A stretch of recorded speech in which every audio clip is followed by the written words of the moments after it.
Շնորհակալություն։ Արկամ։ Շնորհակալություն։ Պարոն Գալստյան, մերձավոր արևելքի հետ կապված, իրավիճակի սրման հետ կապված, ըստ ձեզ ինչպես դա կազդի Հայաստանի տնտեսության եւ ֆինանսական շուկայի վրա, արդյոք նավթի գների, լոգիստիկ ծախսերի ռիսկի աշխարհաքաղաքական հավելավճարի աճը կարող է ուժեղացնել գնաճային ճնշումը, բարձրացնել փոխառությունների արժեքը, վատթարացնել կապիտալի շուկայի պայմանները, որքանով է շուկան պատրաստ երկարատև արտաքին շոկերի եւ արդյոք ԿԲ-ն ունի արտաքին ռիսկերի շեմ, որից հետո առաջնահերթությունը կտեղափոխվի գնային եւ ֆինանսական կայունության պաշտպանության կողմը։ Եվ ձեր թրթությամբ երկրորդ հարցը գնաճի վերաբերյալ աճում է գնաճը Հայաստանում դինամիկան ցույց է տալիս, որքանով է գների ներկայիս աճը ԿԲ-ի գնահատմամբ հանդիսանում կայուն միտում, այլ ոչ թե ժամանակավոր շեղում։ Շնորհակալություն։ Շնորհակալություն։ Նախ սկսեմ տարածաշրջանում տիրող լարվածությունից, դուք տեսնում եք մեր սլայդի վրա, մենք փորձել ենք գնահատել, թե մերձավոր արևելքի հակամարտության սրման արդյունքում ինչ հնարավոր ազդեցություն կարող է ունենալ Հայաստանում գնաճի վրա, ու մեր գնահատականներով դա կկազմի մոտ 1.2-ից 1.7%, ու դուք տեսնում եք ենթակոմպոնենտները, դա նավթի գնի ավելացումն է, ներմուծման այլ ընտրանքային ճանապարհների օգտագործման արդյունքում գնի որոշակի աճը եւ Իրանից ներմուծվող պարենային ապրանքների որոշակի փոխարինումը։ Սա ռիսկերի տիրույթում է, այսինքն մենք չենք ասում, որ սա տեղի ունենալու, բայց տեղի ունենալու պարագայում գնաճի վրա ազդեցությունը կլինի 1.2-ից 1.7%։ Ինչ վերաբերվում է վերջին իրադարձությունների ազդեցությանը Հայաստանի տնտեսության վրա, ապա այդտեղ մի քանի ուղի կա, որոնք մենք մեր այսօրվա հանդիպման ընթացքում քննարկել ենք։ Ուղիներից առաջինը ու թերևս երևի թե կարևորներից մեկը դա կոնֆլիկտի ազդեցությունն է համաշխարհային տնտեսության եւ ընդհանուր օրինակ Ամերիկայի Միացյալ Նահանգներում տնտեսական աճի եւ ընդհանուր տնտեսական զարգացումների վրա։ Մեր գնահատմամբ հակամարտությունը, որը որ կա միջին արևելքում էս պայդրությամբ, ինքը ավելացնում է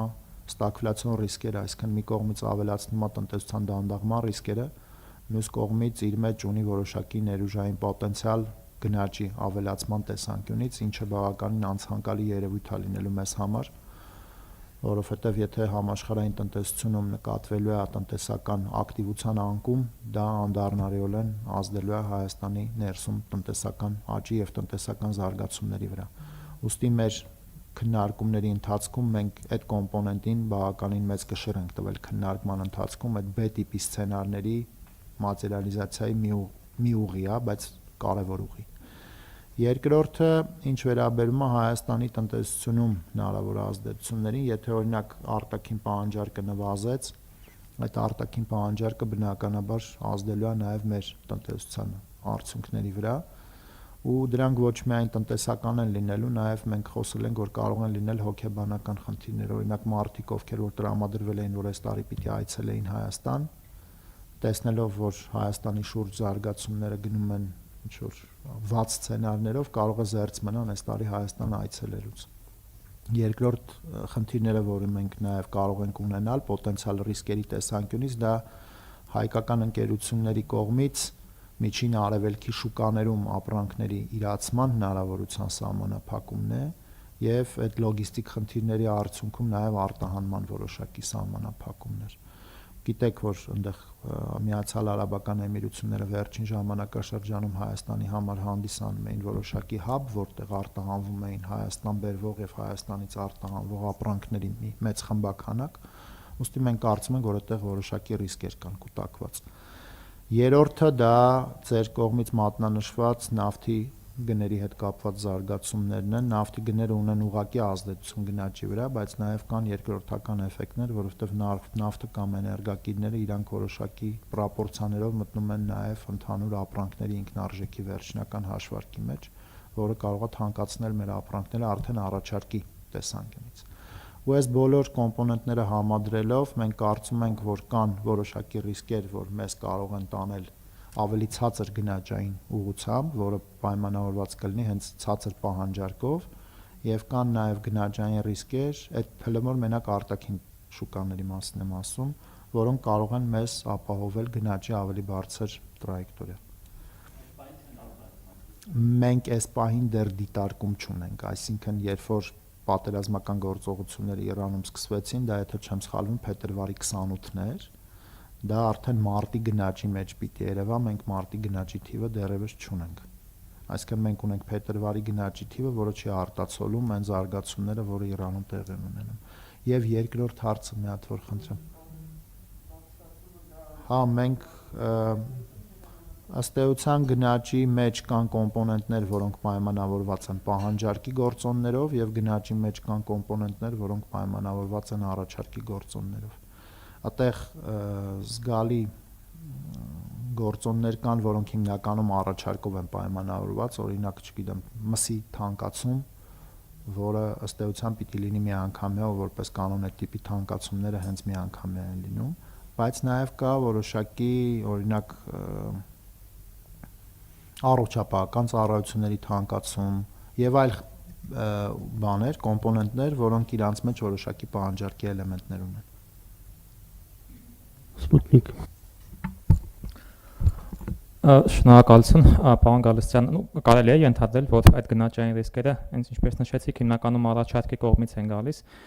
Մյուս կողմից էլ մենք ունենք պահանջարկի բացառ պահանջարկի գնաճային ռիսկեր, ինչի մասին եւս նշել եք հաղորդագրությունում։ Պահանջարկի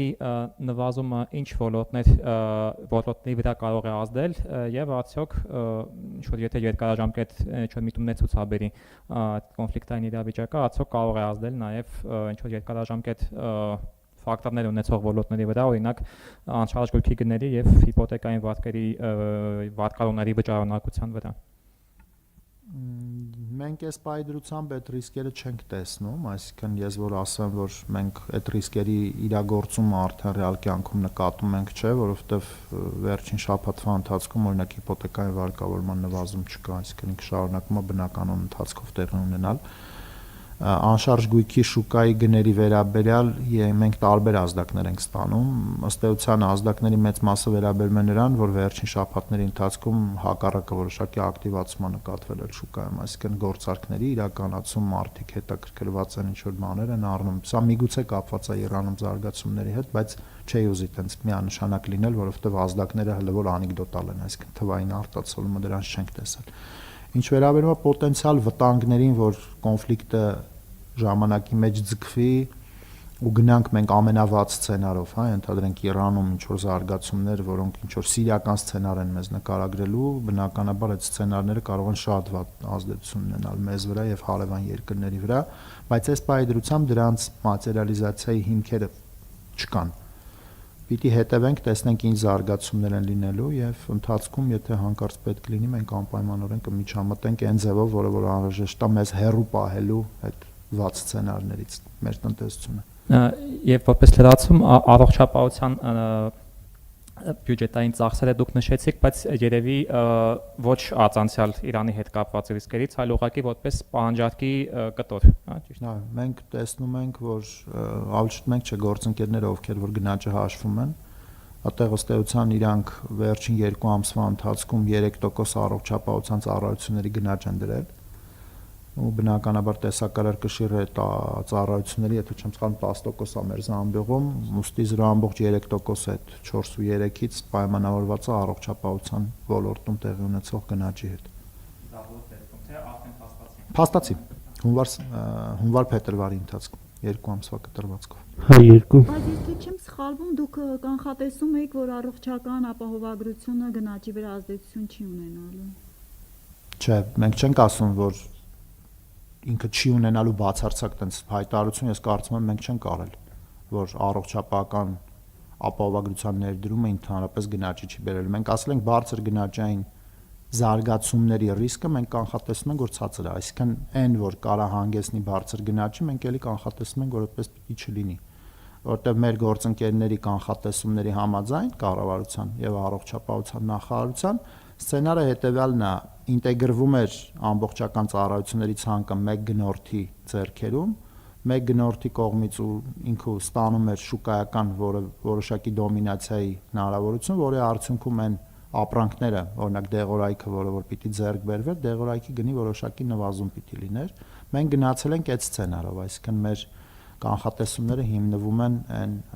առարկայական կարծիքների վրա, որը որ մենք ստանում ենք ոլորտի մասնագետներից։ Երկու խնդրում։ Պարոն Գալստյան, կոնֆլիկտի մեկ այլ բաղադրիչի մասին, Իրանի պատերազմի հետևանքով միգրանտների հոսք կա, չեմ կարող ասել տեմպը այս պահին եւ որքան կլինի,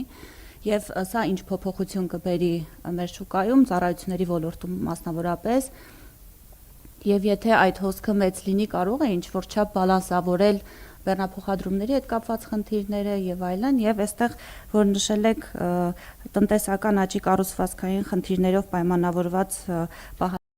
Բերալ անորոշությունը ինչ նկատի ունեք, որ ինչ խնդիրների մասին է խոսքը։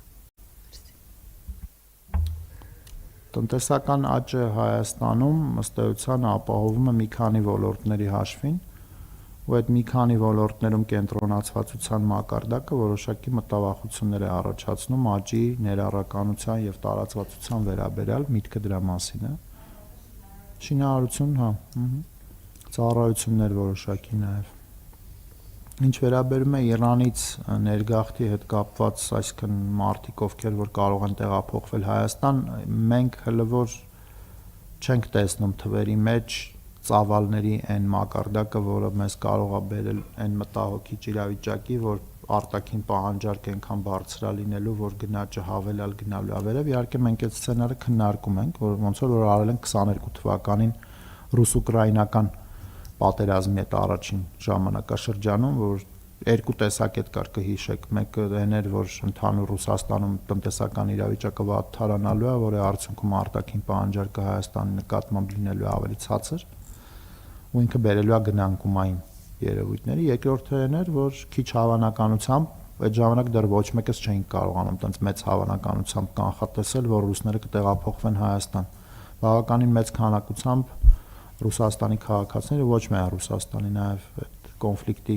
հարակից երկրներից տեղափոխվեցին Հայաստան շատ կարճ ժամանակահատվածում, որը գնաճի միանգամից կտրուկ ավելացման բերեց։ Այս պահի դրությամբ ամսի 28-ից այսօր ամսի 17-ն ըստ էության համարյա 3 շաբաթ կոնֆլիկտը տևում է արդեն։ Մենք դեռևս չենք տեսնում այն հոսքը,